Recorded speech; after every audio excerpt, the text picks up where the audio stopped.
Sa malayong isla sa probinsya ng Albay, meron daw isang dalaga na ang laman ng tiyan, buhay daw na isda. Totoo ba ito? Ang isda nahuhuli sa bibig.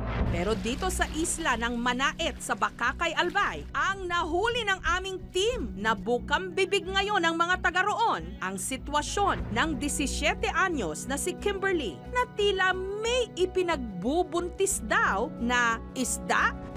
Ang pruweba, ang ultrasound ng isang taon na niyang lumalaking tiyan. Dito raw kasi makikita na parang meron itong figura, mata, bibig, pati di umano, buntot ng isda.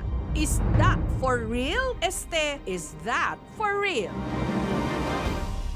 Nagsimula lang daw ang lahat sa pagsakit ng tiyan ni Kim, June 2017. Hanggang unti-unti na raw itong lumaki at lumobo. Sumisikit po yung dibdib ko. Parang hindi po ako nakakahinga. Parang may umakyat po dito sa leg. Hanggang itsura na siyang 7 buwang buntis. Mula 40 kilos, 50 kilos na rin siya ngayon. Ang ama ni Kim na si Pablo, nung una, pinaghinalaang nabuntis ang kanyang anak. Sabi ko, magsabi kang totoo. Baka buntis ka. Sabi sa akin, hindi naman pat. Pero wala raw nobyo si Kim, kaya imposibleng magdalang tao siya. Binibiro po ko ng mga classmates ko na buntis na raw po ako. Pero may boyfriend ka ba?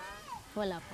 Pero ang lola ni Kim na si Lola Amada, naniniwala na ang kanyang apo na gumaliw, pamahiin kung saan ang babaeng may dalaw o may regla naliligo sa dagat na walang salawal. Kaya pinapasukan daw ng mga organismo hanggang lumobo ang kanyang tiyan. Yung pagtubod ko kaayan, oh. Tama, may gusto may na kumarigo sa dagat na dadagit nga ako sa kudan ama. Kasi sige nga, ang kararigos nindo, muna nga ka na ako yan nga ka mo. Kinastan nga kang gamudyan kang gumali, kung marigla ka mo, magkarigos din. Ang ganing nga ka mo yan, magkarigos na naririgla, sabi ka na ama, pati ako. Gusto ko pa talagang maligo sa dagat kasi naglalaro po kami sa dagat. Ang bata po kasi ako, naligo po ako, naka-shorts lang, tsaka nakadam, hindi po ako nagpapanti. Kamaraot niya ako, sabi kan mga gugura, itong si May na magkarigos, diyan sa mga kuwenda, magdumog na may rigla. Diyan daan, nakakako akihilang. Ang mga aki na nagririglang, magkarigos. Nagkukunyan, nagad kay kalintura. Kung magkarigos kaya ka mo, parating may malaog yan sa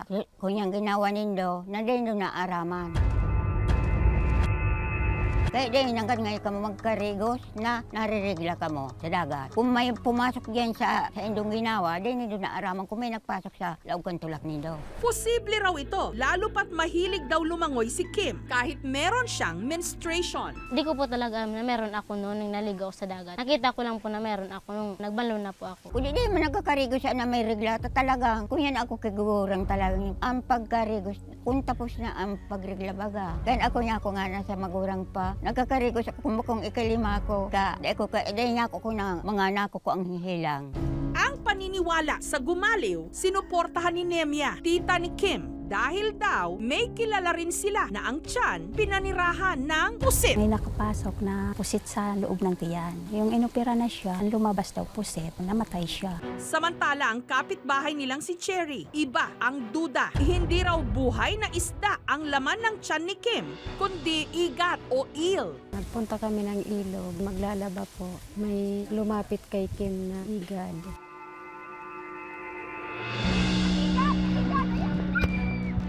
Pinalo ni Kim, pero hindi naman siya namatay. Bigla na lang nawala. Pero pakiramdam ni Kim, isda raw talaga ito, lalo pat gumagalaw-galaw ito. Parang umiikot po siya. Ganito po. Ang luwas ka yan, ng mga kunyanaan. Kung dahil mabulo, mapabulong. Ang luwas kan, may sigan na kulag, ang tulak. Ang luwas kan, magagadan.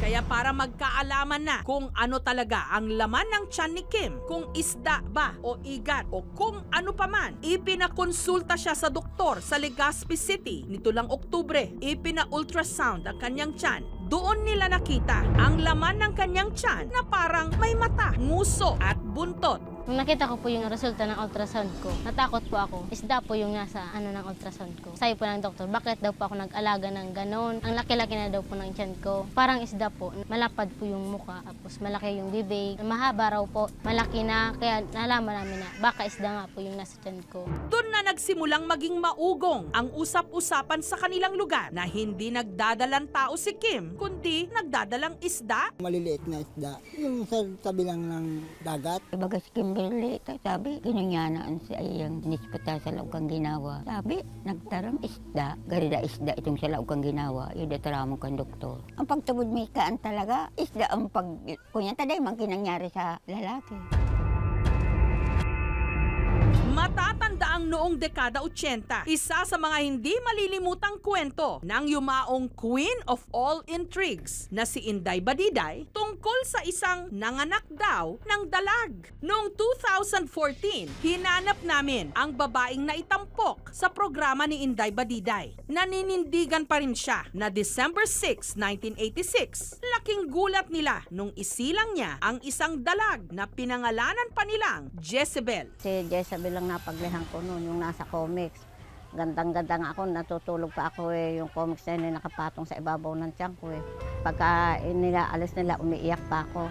Eka nila, sige eka, magkakaanak ka eka na sirena niyan. Itinuring ni Aling Filing na tunay na anak ang isda. Pinadede sa bote, pinakain pa ng biskwit at pinabinyagan pa. Pero makalipas ang 3 buwan noon, namatay ang dalag. Binigyan ito ng disenteng libing. Dito po dating nakalibing si Jezebel.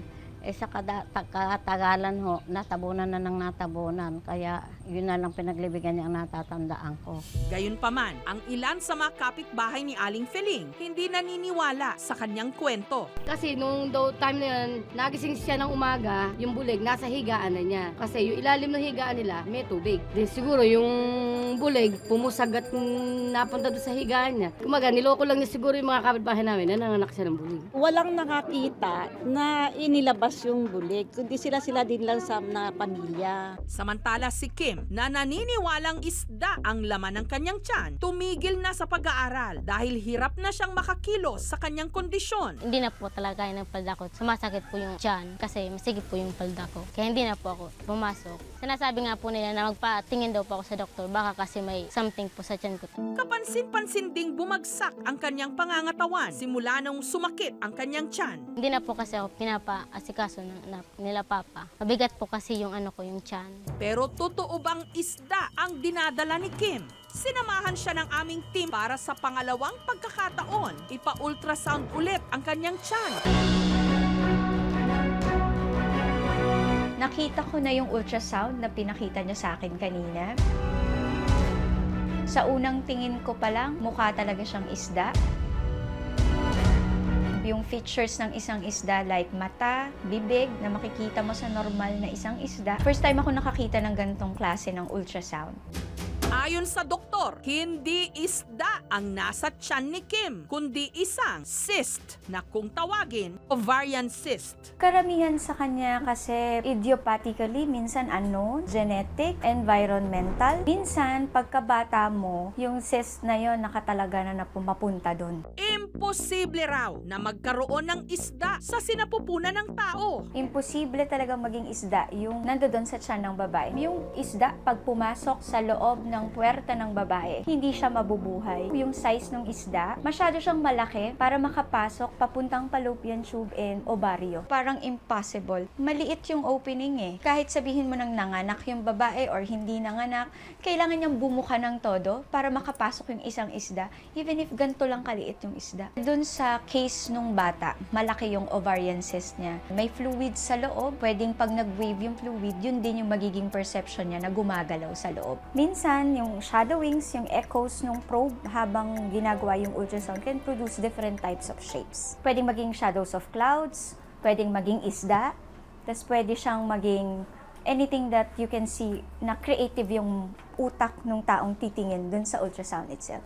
Ang kailangan daw ngayon ni Kim, agarang operasyon. Pero bago nun, kailangan muna nilang makalikom ng malaking pera. Kailangan yung total physical exam, lab test na kailangan i-rule out na hindi malignant yung case ng pasyente kasi she's only 17. Yung preservation ng kanyang fertility is very important sa 17 years old. Immediate response kung need ng surgery, kailangan operahan yung bata. Ang operasyon ni Kim, sinagot na ng ospital ng Legazpi. Pero bagamat tuloy ang operasyon, nangangailangan pa rin si Kim at ang kanyang pamilya ng suporta para sa kanyang paggaling. Hirap talaga ng buhay dito. Nakaya ko lang po para mapag-aral ko ng mga anak. Mahal na mahal ko po ang mga anak ko. Nagpapasalamat pa rin po ako kasi libre yung operasyon. Sa mga nakakapanood po, kailangan pa rin po namin ng tulong. May ibang gastusin pa rin po kasi sa pagpapagamot ko. After ko pong maoperahan, mag-aaral na po uli ako. Bagamat hindi madaling mawala ang mga pamahiin at mga kwento-kwento, sa panahon ngayon, madali na ang mga itong maimbestigahan kung merong katotohanan. Kaya bago patulan ang mga chismis at ang mga sabi-sabi, mabuti pang tiyakin muna. Baka kasi something fishy lang.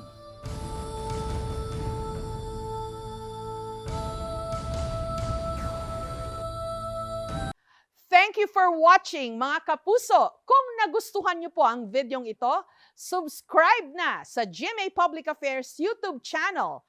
And don't forget to hit the bell button for our latest updates.